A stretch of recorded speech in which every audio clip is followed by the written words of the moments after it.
पाठ 1 हमारी भाषा आवर लैंग्वेज। वीनू, तुम क्या कर रही हो? देखो कितनी सुंदर तितली है। आवाज मत करो, उड़ जाएगी। अरे, तितली को क्यों पकड़ रही हो? बच्चों, ये दोनों लड़कियां आपस में बातें कर रही हैं। एक लड़की बोलकर कुछ कह रही है तो दूसरी उसकी बात सुनकर समझ रही है। फिर दूसरी कुछ बोल रही है और पहली सुन रही है। इस तरह से दोनों अपनी बात एक दूसरे तक पहुंचा रही हैं। अतः ध्यान रखिए, हम जिस साधन से अपनी बात को एक दूसरे तक पहुंचाते हैं उसे भाषा कहते हैं। भाषा के रूप। भाषा के दो रूप हैं, मौखिक, लिखित। जब हम बोलते हैं तो दूसरा उसे सुनता है, यह भाषा का मौखिक रूप होता है। जब हम लिखते हैं तो दूसरा उसे पढ़ता है, यह भाषा का लिखित रूप होता है।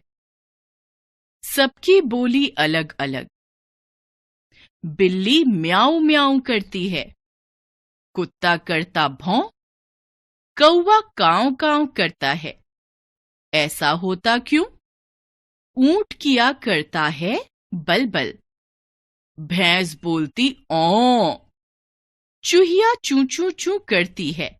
ऐसा होता क्यों? गधा बोलता ढेंचू ढेंचू, चिड़िया ची ची ची। सबकी अलग अलग बोली है, ऐसा होता क्यों? बच्चों, जिस प्रकार हम अपनी बात बोलकर प्रकट करते हैं उसी प्रकार पशु पक्षी भी अपनी बात कभी कुछ ध्वनियां बोलकर एक दूसरे तक पहुंचाते हैं। पर ध्यान रखिए, पशु पक्षियों द्वारा बोली गई ध्वनियों को बोली कहते हैं, भाषा नहीं।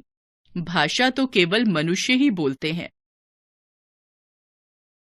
एक बार फिर से, हम जिस साधन से अपनी बात दूसरों तक पहुंचाते हैं उसे भाषा कहते हैं। भाषा के दो रूप होते हैं, पहला मौखिक, दूसरा लिखित। पशु पक्षियों की आवाजें उनकी अपनी बोलियां तो हो सकती हैं, पर उन्हें भाषा नहीं कह सकते।